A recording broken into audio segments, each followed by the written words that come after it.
Hello friends, இப்போ நம்ம பாண்டிச்சேரி முத்திரப்பாளையத்தில் இருக்கோம். இந்த இடத்துக்கு பேர் ஆயிக்குளம். அப்படி பார்த்தீங்கன்னாக்கா எனக்கு பின்னாடி இருக்குது பாருங்கள், இதுதான் ஆயிக்குளம். இந்த ஆயிக்குளத்துக்கு ஒரு வரலாறு இருக்குது, அது என்னன்ட்டு இப்போ பார்க்கலாம். இந்த குளம் சுமார் ஒரு 30 அடி ஆழம் இருக்கும். தரைமட்டத்துலேருந்து கீழே 30 அடி கிட்ட இருக்கும் ஆழம். 500 வருஷத்துக்கு முன்னாடி இந்த குளத்து மேலே இந்த இடத்துல ஒரு மாளிகை இருந்திருக்கு. அந்த மாளிகையோட சொந்தக்காரர் ஆயி என்கிற ஒரு பெண்மணி. அவங்க ஒரு தேவதாசி. அப்போது விஜயநகர மன்னர் கிருஷ்ணதேவராயர் புதுச்சேரி சுற்றி பார்க்க இந்த பக்கம் வந்திருக்காரு. வரும்போது அந்த மாளிகையை பார்த்துட்டு அது ஒரு கோயில்னு நினச்சி கும்பிட்டுருக்காரு. அப்போ அங்கே பொதுமக்கள் இது கோயில் கிடையாது, இது ஒரு ராசியோட வீடுன்னு சொல்லியிருக்காங்க.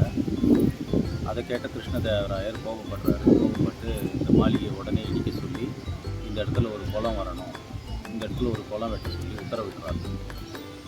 அப்போ அங்கே ஆயி அம்மையார் இந்த தேவதாசி தொழில் செஞ்சதுக்காக பரிகாரமாக நானே என்னோடய மாளிகையை இடிச்சிட்டு இந்த இடத்துல ஒரு குளம் வெட்டுறேன்னு சொல்லிட்டு உத்தரவு வாங்குறாங்க. அதை கேட்டுட்டு கிருஷ்ணதேவராயர் கிளம்பிடுறாரு. அதுக்கப்புறம் அந்த ஆயி அம்மையார் தன்னுடைய பொருளுங்களை நகைகளை விற்று அதை அவங்க மாளிகையை இடிச்சிட்டு அந்த இடத்துல ஒரு குளத்தை வெட்டுறாங்க. அதுதான் நீங்கள் பார்த்துட்டு இருக்கிற இந்த ஆய்வுரம்.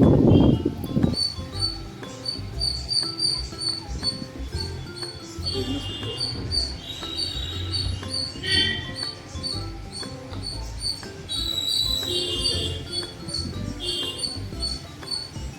இங்கேருந்து சுமார் 8-10 கிலோமீட்டரில் இருக்கிற ஒயிட் டவுனுக்கு இங்கேருந்து தண்ணி சப்ளை ஆகிருக்கு. அந்த நன்றி கடனுக்காக 3ஆம் நெப்போலியன் அவர்கள் பாண்டிச்சேரி சென்ட்ரல் பார்க், அதாவது பாரதி பூங்காவோட நடுவில் இருக்கிற அந்த மண்டபம் கட்டியிருக்காரு. அதுதான் ஆயி மண்டபம். நீங்கள் பார்த்துருப்பீங்க.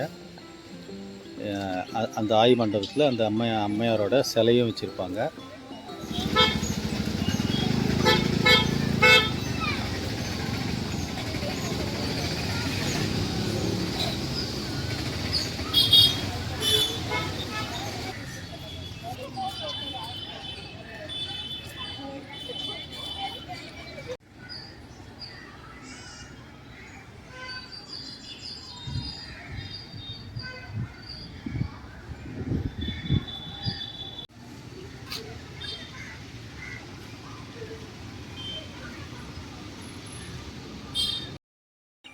இந்த குளத்தோடைய இன்னொரு பகுதியில் இருக்கோம் நம்ம.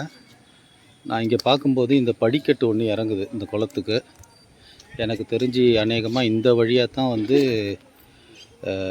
புதுச்சேரி ஒயிட் டவுனுக்கு தண்ணி சப்ளை பண்ணப்பட்டிருக்குன்னு நினைக்கிறேன். ஏன்னா அந்த பின்னாடி ஒரு வாய்க்கா ஒன்று தெரியுது. இந்த வாய்க்கா ஒன்று ஜாயிண்ட் ஆகுது இங்கே. ஸோ இங்கேருந்து பார்த்தீங்கன்னாக்கா இது ஒரு வழி தெரியுது. நேராக போயிட்டு குளத்தில் இறங்குது, அந்த படிக்கட்டு வழியாக இறங்குது. ஏன்னா இந்த ஆயி குளத்தில் இது மாதிரி வேறு எந்த இடத்துலையும் வழி கிடையாது. எனக்கு தெரிஞ்சு இது வழியாக தான் சப்ளை ஆகிருக்கணும்னு நினைக்கிறேன். வாட்டர் தண்ணி சப்ளை இது வழியாக தான் பண்ணியிருப்பாங்க. இதுதான் இந்த ஆயி குளத்தின் வரலாறு, ஆயி மண்டபத்தின் வரலாறு. புதுச்சேரியின் அரசாங்கத்தின் சின்னமாக இந்த ஆயி மண்டபம் விளங்குகிறது. இதுவரை புதுச்சேரியின் வரலாற்றின் முதல் பகுதியை பார்க்காதவர்கள் கமெண்டில் லிங்க் கொடுத்துள்ளேன், பார்க்கவும். நன்றி, வணக்கம்.